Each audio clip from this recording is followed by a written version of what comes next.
आमदार सचिन तेंडुलकर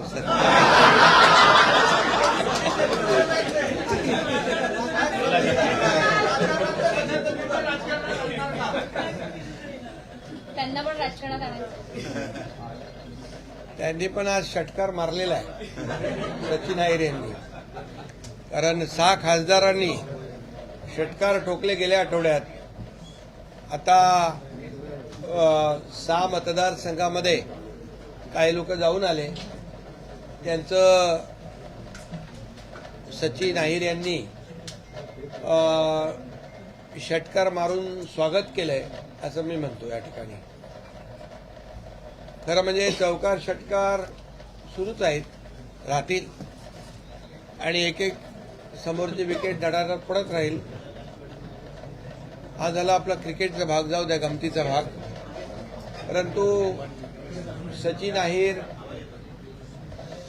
हे 3 वेळा विधानसभेचे आमदार होते, आता विधान परिषदेचे आमदार आहेत, राज्यमंत्री होते. 7 विभागांचं राज्यमंत्रीपद त्यांच्याकडे होतं. गिरणी कामगारांचे नेते म्हणून त्यांनी काम केलं. अनेक युनियनमध्ये त्यांनी प्रमुख पदावर काम केलं. कोळीवाड्यांचं आज आपण पाहतोय, जो मूळ मुंबईकर भूमिपुत्र यांच्या प्रश्नांची जाण असलेले नेते म्हणून त्यांची ओळख आहे. अनेक सर्वसामान्य कार्यकर्त्याला, मिल वर्करला, कामगार क्षेत्रातल्या कामगारांना, कोळी बांधवांना, शिवसैनिकांना न्याय देणारा नेता म्हणून, आज त्यांची ग्रासरूटचा नेता म्हणून, ग्रासरूटचा कार्यकर्ता म्हणून सचिन अहिर यांची ओळख आज आपण पाहतोय. आणि खऱ्या अर्थाने त्यांनी आज विधान परिषद उपसभापती पदाचा फॉर्म भरलेला आहे. महायुतीचा फॉर्म भरलाय आणि महायुती आज मजबूतीने विधानसभेत आणि विधान परिषद दोन्हीकडे बहुमतात आहे.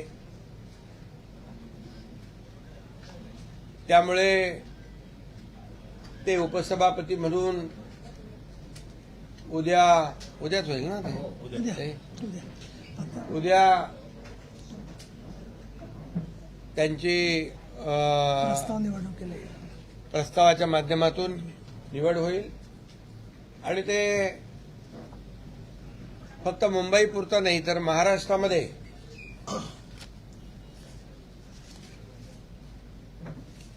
उपसभापती म्हणून न्याय देण्यासाठी काम करतील.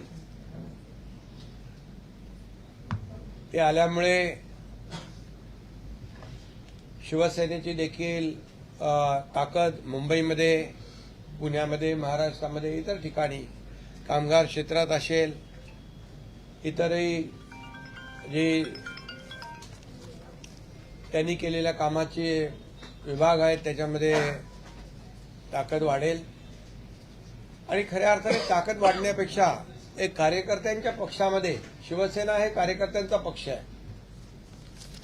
मी नेहमी सांगतो, मी मुख्यमंत्री असताना देखील कार्यकर्ता म्हणून काम केलं. त्यामुळे हा कार्यकर्त्यांचा पक्ष आहे, कार्यकर्त्यांचा सन्मान वाढवणारा पक्ष आहे. आणि म्हणून अशा पक्षा म्हणजे माझ्यासोबत त्यांनी काम करण्याचा निर्णय घेतलेला आहे. एक टीम म्हणून ते काम करण्यामध्ये त्यांचं हातखंडा आहे. आणि म्हणून मी त्यांचं मनापासून स्वागत करतो, मनापासून त्यांना खूप खूप शुभेच्छा देतो. गेल्या काही काळामध्ये आपण पाहिलं की 2022ला देखील ज्यावेळेस बाळासाहेबांच्या विचारांची शिवसेना किंबहुना विचार पुढे नेण्याचा निर्णय आम्ही घेतला आणि 2022ला उठाव झाला. मला वाटतं आज 30 तारीख आहे आणि 30 जूनलाच मला वाटतं 30 जून 2022 रोजी माझा शपथविधी मुख्यमंत्री पदाचा झाला होता आणि आजही तीच जून आहे. हा योगायोग आहे समजा. परंतु 2.5 वर्षामध्ये मुख्यमंत्री पदाच्या कारकिर्दीमध्ये जी कामं महायुतीने केली, मी आणि सुरुवातीला देवेंद्रजी आम्ही दोघंच होतो, दोघांनी टीम म्हणून काम केलं 2.5 वर्ष. या राज्यामध्ये जे गेल्या अनेक वर्षापासूनचे प्रलंबित असलेले प्रकल्प त्याला चालना दिली आणि पायाभूत सुविधा मध्ये महाराष्ट्र नंबर 1 ला आणला. त्यामध्ये आपल्याला माहित आहे महाविकास आघाडीच्या काळात महाराष्ट्र विकास कामात थोडा बॅकलॉग होता, ही वस्तुस्थिती होती. ती भरून काढण्याचं काम आम्ही केलं आणि मग महाराष्ट्र इन्फ्रास्ट्रक्चरमध्ये नंबर 1 झाला, जीडीपीमध्ये नंबर 1 झाला, स्टार्टअपमध्ये नंबर 1 झाला, एफडीआयमध्ये नंबर 1 झाला आणि महाराष्ट्र वेगवान गतीने धावू लागला. आणि त्याचबरोबर मुख्यमंत्री माझी लाडकी बहीण योजनेसारख्या अनेक योजना आम्ही राबवल्या, कल्याणकारी योजना आम्ही राबवल्या. आणि म्हणून पुन्हा एकदा या महाराष्ट्रातल्या जनतेने आम्हाला महायुतीला पुन्हा एकदा राज्यामध्ये आशीर्वाद दिला आणि ती घोडदौड आता सुरू आहे. आणि म्हणूनच शिवसेनेवर विश्वास दाखवत आहेत. आम्ही दिलेला शब्द पाळणारे लोक आहोत. बाळासाहेबांचे विचार पुढे नेणारे आम्ही लोक आहोत. आनंद दिघे साहेबांचे विचार पुढे नेणारे लोक आहोत आणि शब्दाला किंमत देणारी संघटना आहे. आणि म्हणूनच लोक आज स्वतःहून येत आहेत. आज मागच्याच आठवड्यात पाहिलं आपण, संपूर्ण देशामध्ये महाराष्ट्रामध्ये एक 6 खासदारांनी सोबत येण्याचा निर्णय घेतला. त्यांचं मी पूर्वीच स्वागत केलेलं आहे. कारण खासदार म्हणजे 20-20, 25-25 लाख लोकांमधून निवडून येणारा लोकप्रतिनिधी असतो. आणि शेवटी जे आपण का शिवसेनेमध्ये येतो हे प्रत्येकाने सांगितलं. कारण आपल्या असलेला मतदारसंघ, आपल्याला निवडून दिलेली जनता यांना न्याय दिला पाहिजे, त्यांची विकास कामं केली पाहिजे, त्यांचे प्रश्न सोडवले पाहिजे, ही माफक भावना असते. आणि आपल्या नेत्याने आपल्या पाठीशी उभं राहिलं पाहिजे, संकट काळात असू दे किंवा विकास कामात असू दे. आणि त्यामुळेच या ठिकाणी सर्व लोक येत आहेत. आज गोकुळ गीते देखील इथं बसलेत. ते देखील निवडून आल्यावर त्यांनी देखील शिवसेनेसोबत सहयोगी सदस्य म्हणून काम सुरू केलं आणि त्यांनी देखील भावना व्यक्त केल्या की माझ्या लोकांना न्याय द्यायचा आहे. आणि म्हणून आम्ही कुठल्याही प्रकारचं तोडकाम करत नाही, आम्ही जोडकाम करतो.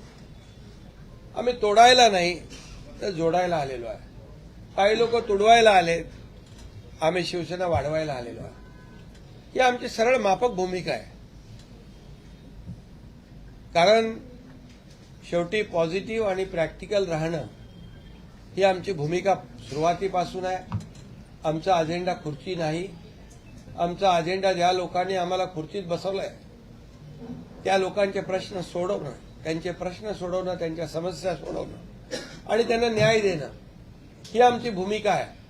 आणि म्हणून गेल्या 2.5 वर्षाचा माझा मुख्यमंत्री पदाचा कार्यकाळ बघा आणि आता देवेंद्रजी मुख्यमंत्री आहेत. आम्ही टीम म्हणून पुढे चाललोय. आज शेतकरी असो, कष्टकरी असो, वारकरी असो, लाडक्या बहिणी असो, युवा असो, प्रत्येकाच्या प्रश्नाला आम्ही न्याय देण्याचा प्रयत्न केलेला आहे.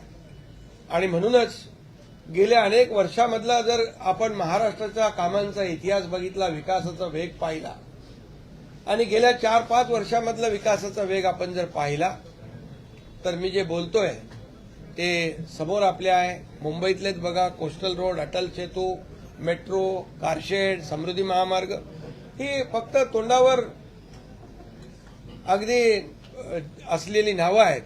परंतु महाराष्ट्राच्या कानाकोपऱ्यामध्ये आज ज्या पद्धतीने या महाराष्ट्राचा विकास होतोय, एक डबल इंजिनचे सरकार या राज्यामध्ये काम करत आहे.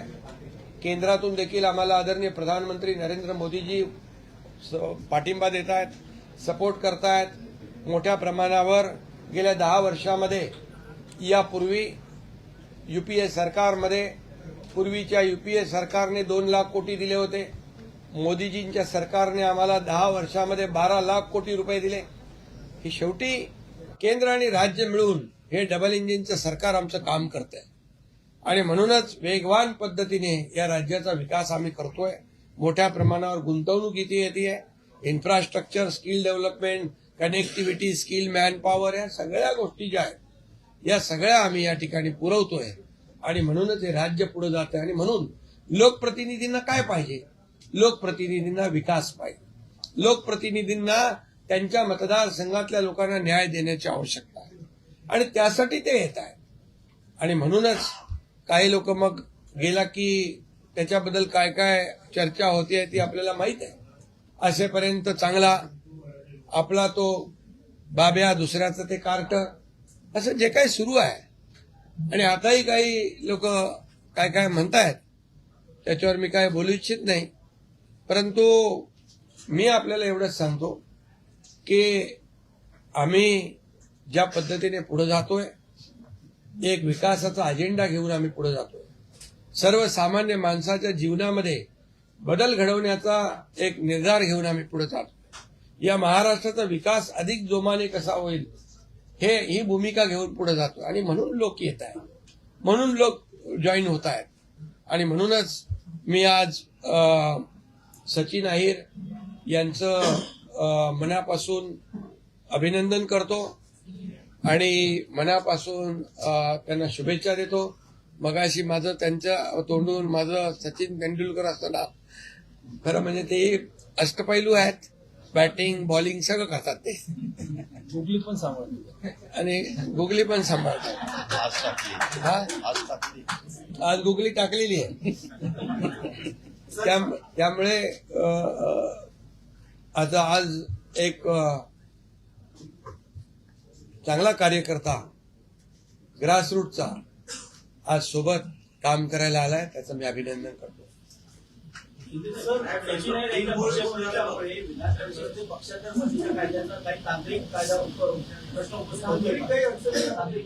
अरे बाबा, एकनाथ शिंदे जे करतो ते फुल प्रूफ करतो, फुल प्रूफ. त्याच्यामुळे काही अडचण त्याच्यामध्ये नाही. आणि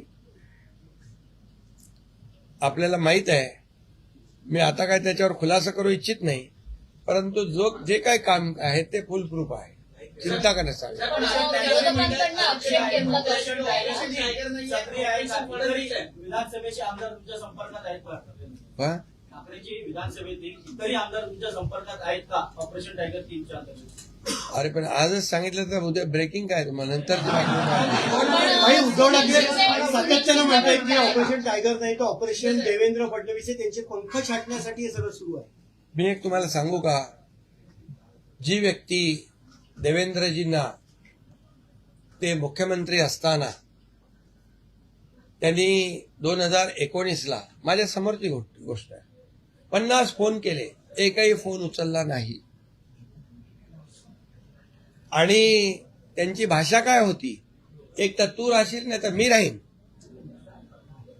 अशा प्रकारची भाषा बोलणारे महाविकास आघाडीच्या सरकारच्या काळात देवेंद्रजींवर खोटे गुन्हे दाखल करणे, त्यांच्या सागर बंगल्यावर पोलीस पाठवणे, एवढ्या पातळीवर जाणारे, अशा प्रकारचं एकदम त्यांना पुतना मावशीचं प्रेम आलेलं आहे.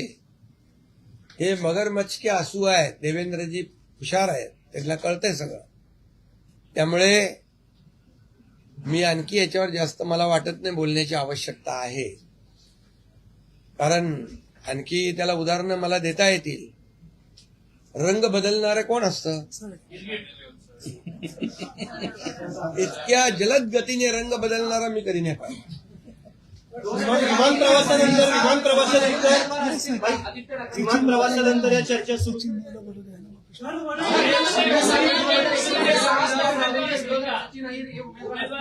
विधानसभा अरे बाबा तुम्ही आत्ताच कशाला वेळ आहे त्याला 3 वर्ष आहे इथले अजून. पुढचे आमदार तुमच्या शेजारी बसलेत असं म्हणायचंय का? कारण आता आमदारच आहेत ते, आदित्य आता ते ठाकरे आमदार आहेत आणि आता ते उपसभापती म्हणून बसणार आहेत. पण आदित्य ठाकरेंना हरवणारे आमदार तुमच्या शेजारी बसलेत. आम्ही असं कोणालाही बघून कुठलाही मतदारसंघ डोळ्यासमोर ठेवून काम करत नाही, निर्णय घेत नाही.